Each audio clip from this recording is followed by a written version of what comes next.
Latest எபிசோடுகளை விளம்பரங்களே இல்லாமல் காணுங்கள்.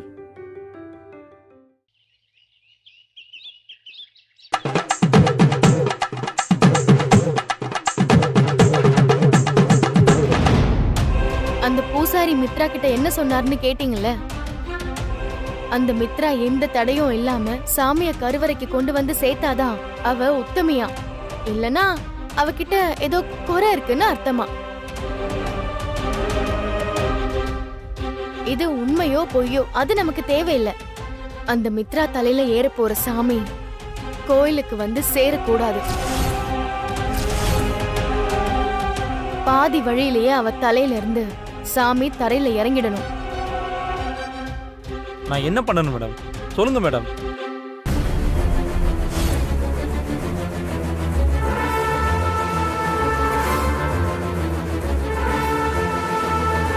சாமிய போய் தூக்குறதுக்கு முன்னாடி மித்ராக்கு பாலும் பழமும் கொடுப்பீங்கல்ல? ஆமா. அந்த பால்ல இந்த மயக்க மருந்தை கலந்துடுங்க. மயக்க மருந்து கலந்த பாலை குடிச்ச மித்ரா நடந்து வரும்போது பாதி வழியிலே மயக்கம் போட்டு கீழே விழுந்துருவா. இத பாக்குற ஊர்ஜனும் மித்ரா கிட்டதான் ஏதோ குத்தம் குறை இருக்குன்னு நம்ப ஆரம்பிச்சிடுவாங்க. அவளை எல்லாரும் புண்ணியவதின்னு சொன்ன வாயால அதே வாயாலே இன்னைக்கு காரி துப்புவாங்க. Super idea. என்ன சொல்றீங்க பூசாரி? பால்ல இந்த மயக்க மருந்த கலந்துருவீங்கல்ல? கண்டிப்பா கலந்துடலாம் மேடம். நீங்க இந்த பாட்டில் மட்டும் என்கிட்ட கொடுங்க, பிசிறு இல்லாம செஞ்சு முடிக்கிறேன் மேடம். நீங்க கொல்லப்படாம இருங்க. இந்த முறை ஜெயம் நமக்கு தான்.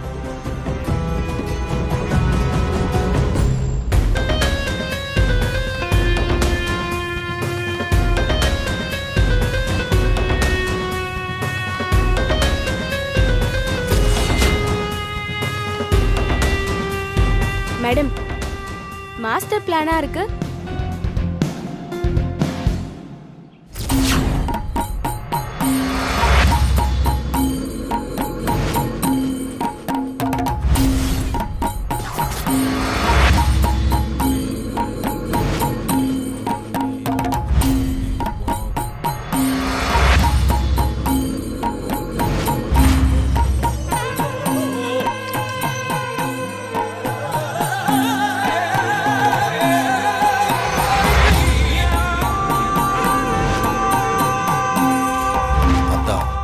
எல்லாம் உன் விளையாட்டு.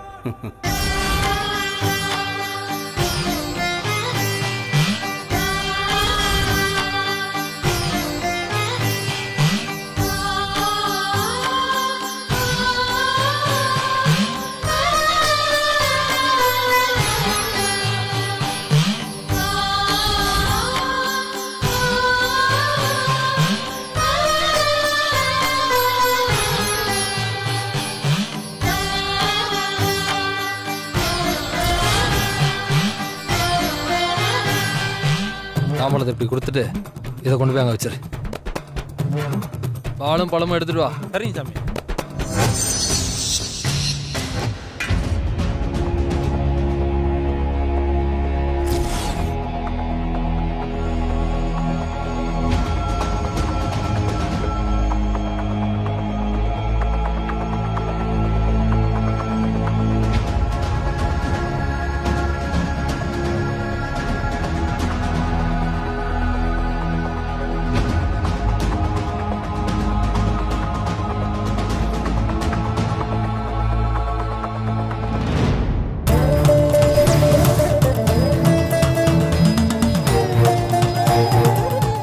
தாத்தாவை நினைச்சு நல்லா வேண்டிக்கம்மா, நல்லதே நடக்கும். பாப்பா. சரிங்க சாமி.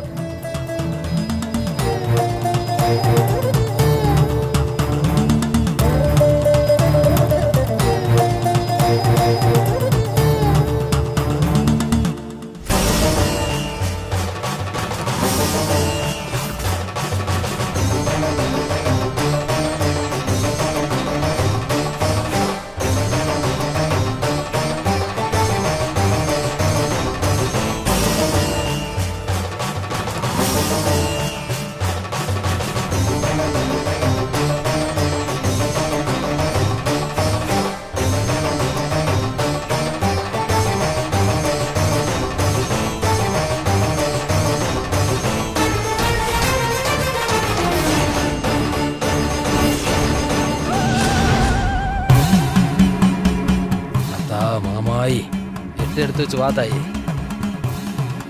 வா தாயி.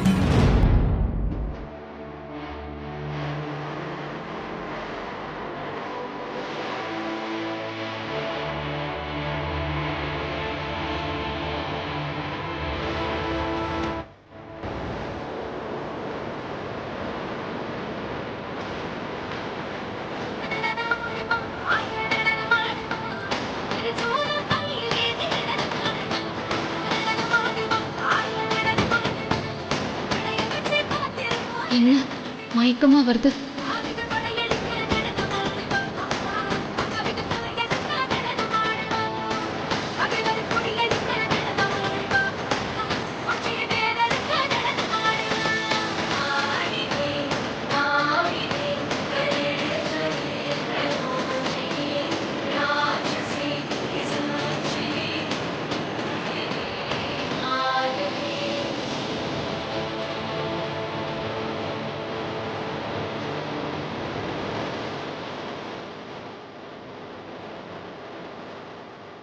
நான் எப்படியாவது பெட்டியை கருவறைக்கு கொண்டு போய் சேர்க்கணும்.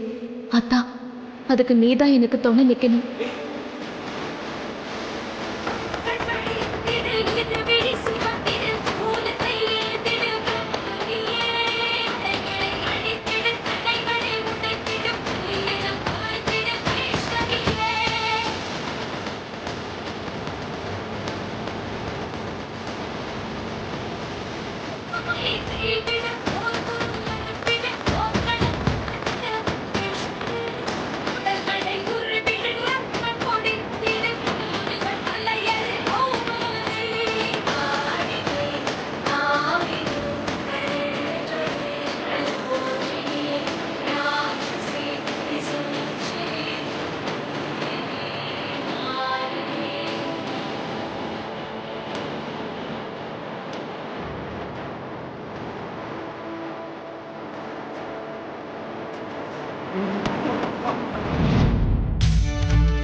ஒரு நிமிஷம் இருங்க. இவ தூக்கிட்டு வந்த சாமிய கருவறையில வச்சு பூஜை பண்ணக்கூடாது. சாமியை எடுத்த இடத்துல கொண்டு போய் வச்சிருங்க. இன்னொரு நாள் சாமி கிட்ட குறி கேட்டு நாள் குறிச்சு பூஜை பண்ணிக்கலாம்.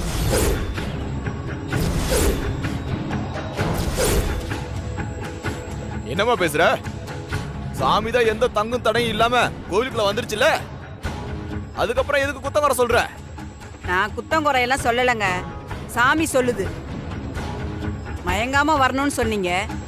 ஆனா இவ மயங்கி தட்டு தடு மாதிரி தானே கோயிலுக்கு வந்து சேர்ந்தா.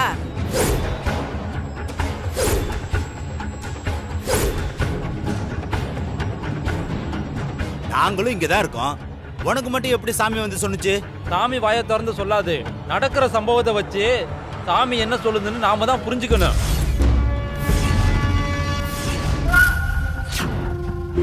நான் சொல்றத சொல்லிட்டேன், அதுக்கு மேல உங்க இஷ்டம்.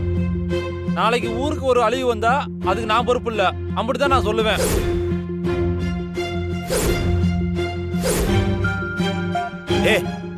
நீ என்னடா இல்லாதெல்லாம் சொல்லி குழப்புற? அதான் சாமி பத்திரமா வந்து சேர்ந்துருச்சுல.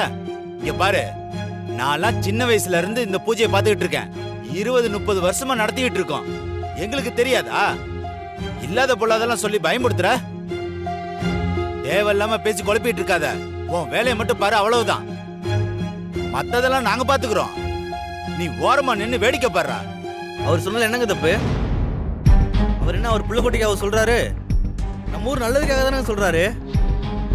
ஆமாங்க, அவர் சொல்ற மாதிரி ஊருக்கு ஏதாச்சும் ஆபத்து வந்தா யாருங்க காப்பாத்துறது?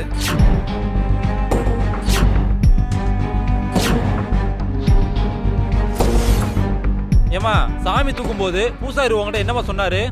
எந்த தடையும் இல்லாம சாமியை கொண்டு வந்து பத்திரமா சேர்க்கணும் சொன்னார்ல. நீ பாதி வரையிலே மயக்கம் போட்டு விழுந்துட்டியம்மா.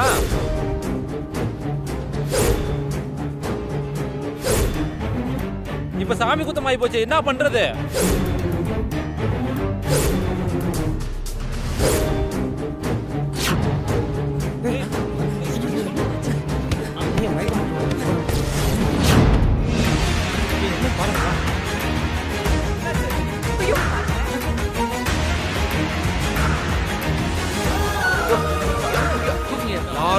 தூக்காதீங்க.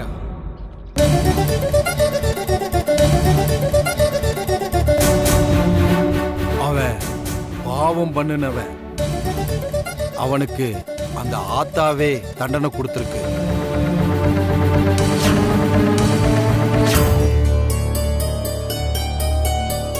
இந்த பூஜை இன்னைக்கு குறிச்ச நேரத்துல நடந்தே தீரும். அதை யாராலையும் தடுக்கவே முடியாது.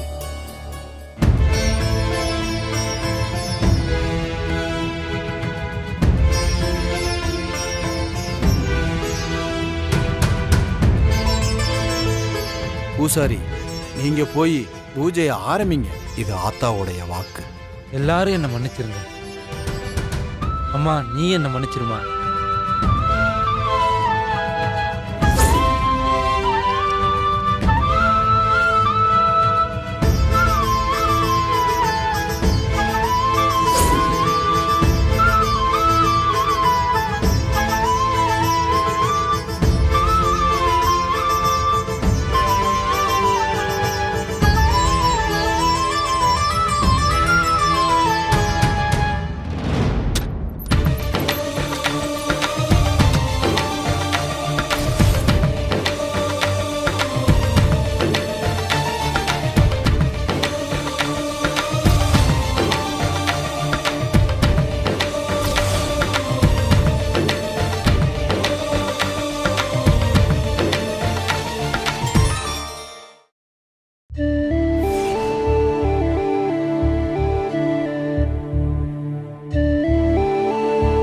இந்த வருஷம்தான் தம்பி பூஜை சண்டை சச்சரவு வெட்டுக்குத்துன்னு அருவா தூக்கிட்டு நிற்காம அமைதியா நடந்து முடிஞ்சிருக்கு. இதுக்கே அந்த சாமிக்கு 108 கடா வெட்டி பூஜை பண்ணணும்ப்பா. ஏன் பெரியவரே, எங்க சண்டை சச்சரவு இல்லாமல் நடந்தது? வெட்டுக்குத்து வேணா இல்லாமல் இருக்கலாம், ஆனால் அங்கங்கே சண்டை சச்சரவு இருக்க தானே செஞ்சது. இதை போய் அமைதியாக நடந்ததுன்னு சொல்றீங்களே. ஏன் மாமா, உங்க கிளாஸ்மேட் என்ன எப்படி சொல்றாரு? மாப்பிள, இவங்களுக்கு இதுவே அமைதி தான். நீ இந்த வில்லேஜ் திருவிழாலாம் இப்போ தான் பார்க்குற, அதனால் உனக்கு இவங்களோட கலாச்சாரம் தெரியல. இதுக்கு முன்னாடி என்னெல்லாம் நடந்தது தெரியுமா? கேட்டுப்பாரு, சொல்லுவாங்க. என்ன நடந்திருக்கும்? ஆடு நடந்திருக்கும், மாடு நடந்திருக்கும், அடுத்த தெருவில் 4 நாய் நடந்திருக்கும். அப்புறம் நீ நடந்திருப்பேன், நான் நடந்திருப்பேன். சும்மா இரு மாப்பிள. இருமை அதுவும் நடந்திருக்கும். கேளியா சும்மா பேசிக்கிட்டேன். அட ஆமாப்பா, போன தடவை பூஜையில தானே மேலத்தரு பெரியசாமி கைய கீழத்தருக்காரங்க வெட்டிட்டாங்க. அதுல இருந்து தான் இம்புட்டு வருஷமா பூஜை நடக்காம இருந்தது. தம்பி இதாவது பரவாயில்ல. அதுக்கு முன்னாடி எங்க அப்பா காலத்துல சாமி தூக்கிட்டு வரும்போது குறுக்க வந்துட்டாங்கன்னு சொல்லி கீழத்தரு அண்ணன் தம்பி 2 பேத்த கூறு கூறா வெட்டி போட்டாங்கல்ல. அதெல்லாம் வச்சு பாக்குறப்போ இந்த தடவை நடந்தது பரவாயில்ல தானே? ஐயா, இந்த குறுக்க பேசுறவன வாயில தானே வெட்டுவீங்க. யோ கேட்டுக்கோ. ஆமாப்பா, குறுக்க வந்தவனே வெட்டி கூறு போடுறாங்கன்னா நான் இப்படி பேசினா அப்புறம் நெடுக்க வெட்டிடுவாங்க. யோ இப்பதானே சொன்னேன். ஆமா மாப்பிள்ள, இவங்க இன்னும் ஜுராசிக் பார்க் காலத்திலிருந்து வெளியில வரல போல இருக்குன்னு சொல்ல வந்தேன். என்ன நீ இவ்வளவு சலிச்சுக்கிற? பூஜை திருவிழான்னு வந்தா இதெல்லாம் ஜகஜம் தானே. ஒரு சண்டை கூட இல்லைன்னா இதெல்லாம் திருவிழாவா? 4 பேர் அறுவலை தூக்கி நின்னாதானே அந்த இடம் அப்படியே களைகட்டும். எல்லாரும் உம்முன்னு வந்துட்டு போறதுக்கு இது என்ன இலவிடா? ஏங்க நல்ல போய் இலவிடுன்னு பேசிட்டு வாயை கழுவுங்க. தம்பி விசுனப்படுறதுலயும் ஒரு அர்த்தம் இருக்கு. அந்த காலத்துல திருவிழான்னு ஒண்ணு எதுக்கு வச்சாங்க? ஒண்ணு மண்ணா இருந்தவங்க ஒரு நாள் சண்டை சச்சரவு போட்டுக்கிட்டு பேசிக்காம பண்ணிக்காம ஆளுக்கு ஒரு பக்கம் முறுக்கிக்கிட்டு நிப்பாங்க.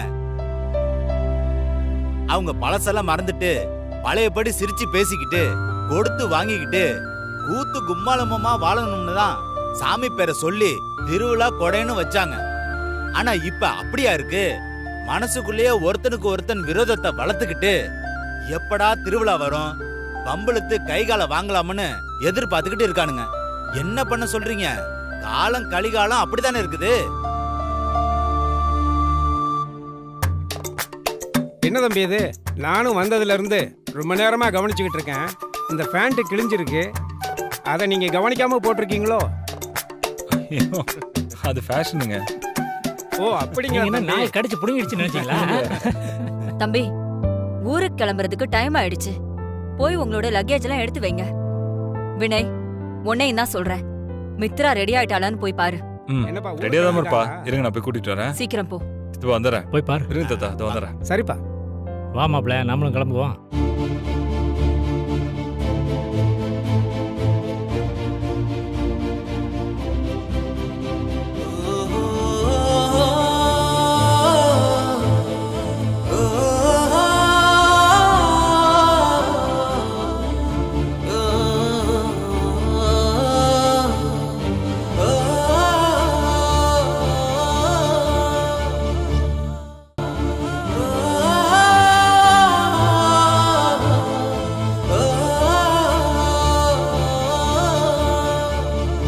மித்ரா, என்னாச்சு? இந்த இடத்துல நின்று ஏன் ஒரு மாதிரி யோசிச்சுட்டு இருக்க? எந்த யோசனையும் இல்ல, சும்மாதான். சும்மா அப்படியே ரிலாக்ஸ்டா இருக்கட்டுமேன்னு. ஓகே, நான் எப்போ என்ன கேட்டாலும் நீ இல்லைன்னு தான் சொல்லுவ. பரவாயில்ல, நீ எப்படி விரும்புறியோ அது போலவே இருந்துக்கோ. நீ நெருங்கி வரும்போது நான் விலகி போறதும், நான் நெருங்கி வரும்போது நீ விலகி போறதுமே நம்மளோட லைஃப் ஆயிடுச்சுல.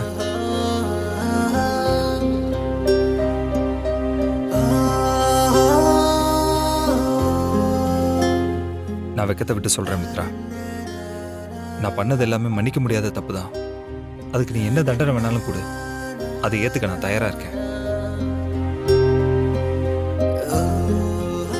தண்டனைங்கிறது செஞ்ச தப்பை உணர வைக்கணும். ஆனா நீ எனக்கு தண்டனை தர்றதுக்கு முன்னாடியே நான் பண்ண தப்பை உணர்ந்து திருத்திட்டேன். இனிமே நான் உன்னை சந்தேகப்பட மாட்டேன் மித்ரா, என்ன நம்பு. ஆனா நீ அதுக்கு முன்னாடி என்ன மன்னிச்சிட்டேன்னு ஒரு வார்த்தை சொல்லிடு. எத்தனை தடவை மன்னிப்பு கேட்பீங்க? நான் தான் நேத்தே சொல்லிட்டேனே, நான் எதுக்கு உங்களை மன்னிக்கணும்? நீங்க என்ன தப்பு பண்ணீங்க? உன்னை நான் சந்தேகப்பட்டேன்ல. நீங்க என்ன சந்தேகம் தானே பட்டீங்க? இதுல என்ன தப்பு இருக்கு?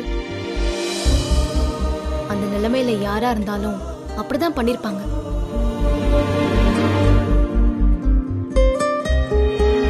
அப்ப என் மேல உனக்கு கோபமோ வருத்தமோ இல்லையா?